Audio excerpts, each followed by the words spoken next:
It's now 6 minutes after the hour of 7 o'clock, and it's now time for what we call the big story. And that happens at this time. It's usually a major current affairs story that we look at, and very often we have a guest, a knowledgeable guest, who can dissect the issue and break it down so that we all can learn and understand. This morning, the question really is Jamaica experiencing, or will Jamaica be experiencing negative growth in the foreseeable future? Just to tell you that Jamaica's economy is facing significant challenges due to the devastating impact of Hurricane Beryl, and the Planning Institute of Jamaica, the PIOJ, forecasting a decline of 0.1 to 1.0% in July to September in that quarter. Director General Dr. Wayne Henry attributes this decline to disruptions in production activities, particularly in tourism, agriculture, mining. And despite these setbacks, Mr. Henry remains optimistic about the potential for recovery in the latter half of the fiscal year, driven by rebuilding efforts and improving business confidence. The outlook for the fiscal year ending March 2025 remains uncertain, ranging from 1.0, in the region of minus 1.0 to 1%.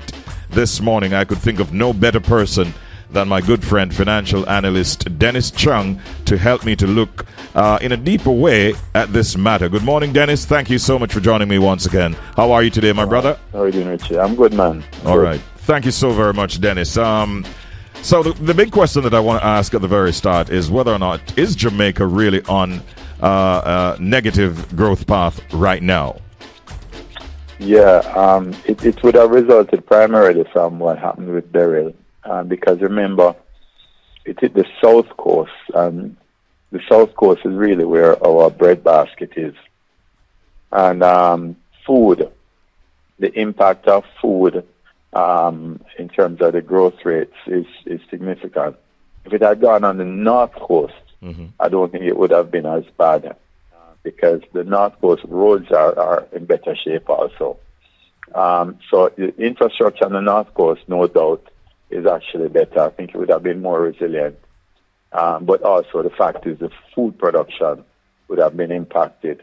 So you look at the prices, for example, of locally produced foods in the supermarket now, and you see that they have gone up significantly. The reason for that is because there's a shortage created by Hurricane Beryl. So we're going to definitely see negative growth in the quarter that we're in. And one of the reasons for that is that Jamaica typically does not grow beyond 1 to 2%. So it really doesn't take a lot for us to lose that sort of growth, because we don't have the capacity to grow beyond that right now.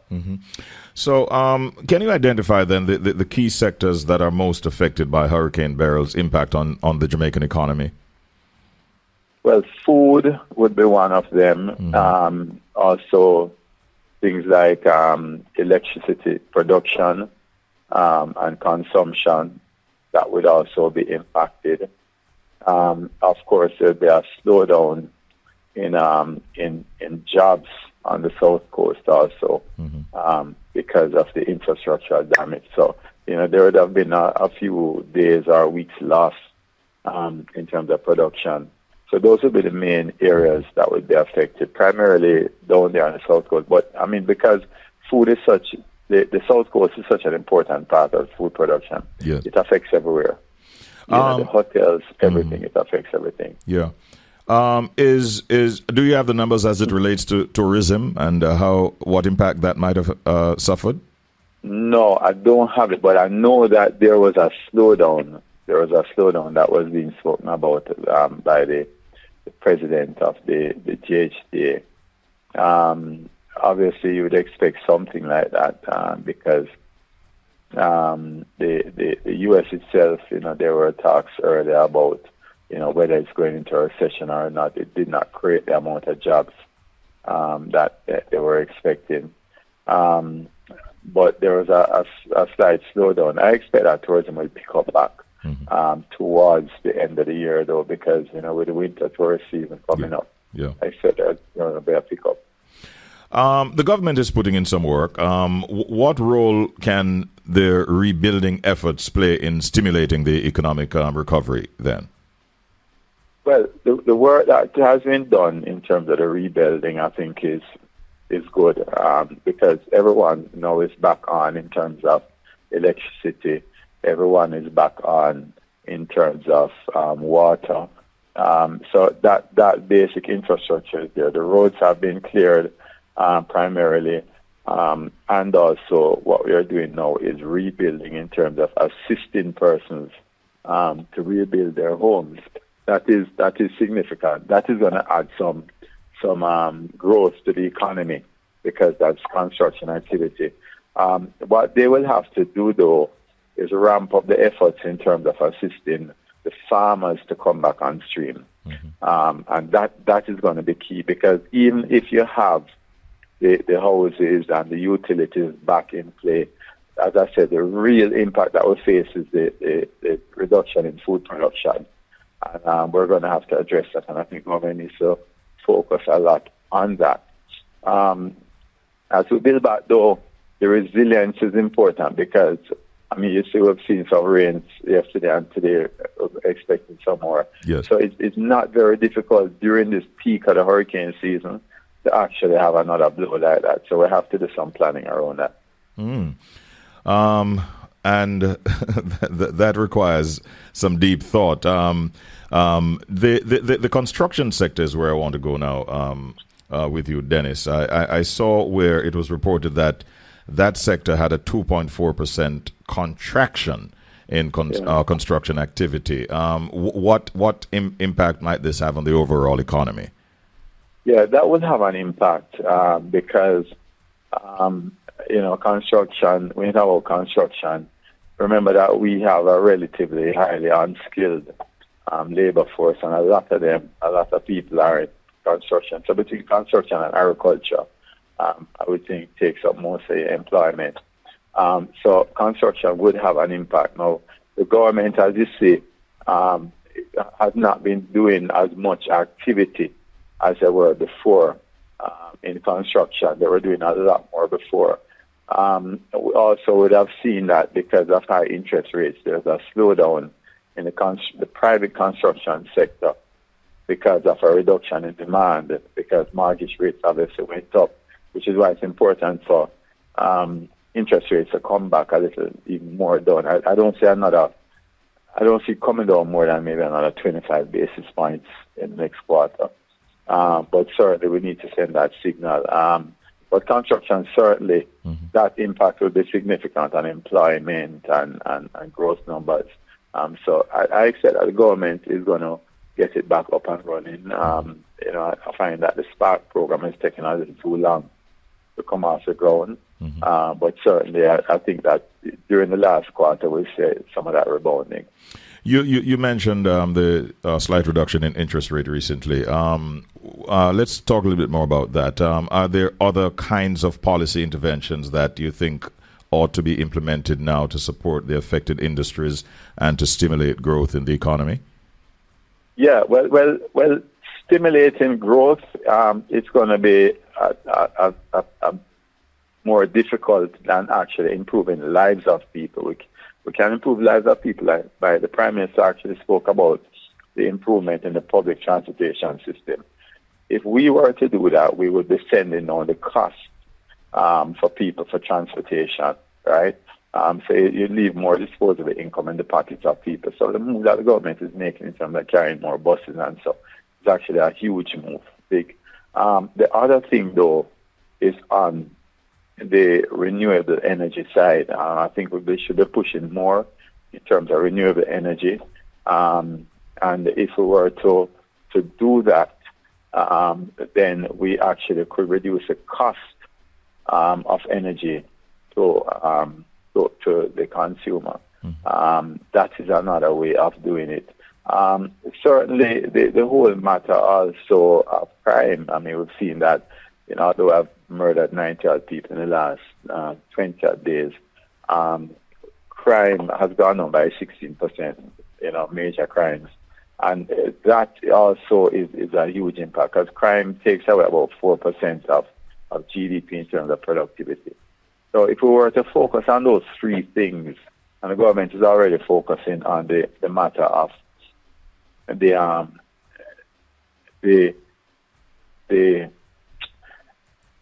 crime, they're focusing on the matter of the transportation, and therefore I think that we'll see some reprieve from that soon, especially if we ramp up even more transportation, not just by getting new buses in, but maybe incorporating private people into the system. And then when you look at the construction, I think they're going to ramp up more construction.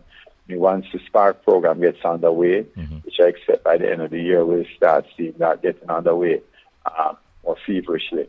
Then I think that we'll return to not only growth, but a reduction in the cost of living for the people. Yeah. The Prime Minister also recently announced a $3 billion REACH road improvement project, which I believe is going to be island-wide. That should generate some employment too, eh? Yeah, man, definitely. So the government is going to step up in terms of construction, because I don't see interest rates coming down much below 6.5%. So therefore, I think that interest rate reduction is not really going to impact that much. We're going to have to do more on the side of the government doing some stimulus through construction, which is what the U.S. economy did. When the U.S. came out of the Great Depression, it was really government projects and building roads that actually drove the economy, and that's what we want to do here also. Do you think we're at a point, Dennis, where we need to look to the reserves to shore up the economy in any way? No. That is not. The economy goes through cycles. I mean, the global economy has been going through a down cycle for a long time because inflation has been stubborn. But I don't think so. I don't think we need to do that. I think that a focus on fiscal policy would help significantly. As the ones that I spoke to. You can not have growth on people's livelihood and standard of living can increase, because you don't have to increase income to the well. You can also reduce expenditure, and that is how we need to focus on it, because I think that the increase in income is going to be difficult in this global economy. And therefore, we need to focus. As the Prime Minister rightly said, look at things like improving public transportation and reduce the cost of living to people. So, we could still be going at 1%, 2%, which I think we're going to be doing for a while, because our capital infrastructure, is really not in a place to capitalize on much more growth. So we have to be focusing on those things he spoke about. The transportation and the energy costs, I think, are the two significant areas. Final question, Dennis. How long do you think this negative growth path might continue for? I think we'll see negative growth for this quarter. We can reverse it in the quarter coming after that. Particularly if we get the construction activities underway. And particularly if food production comes back. But I expect, if not by the next quarter, then the following quarter after that, I think positive growth will come back. Albeit that is not a lot. I mean, we're going to see 1 to 2% at most. But at least it's going to be positive growth. And that is, of course, hoping that the hurricane season does not impact us any further.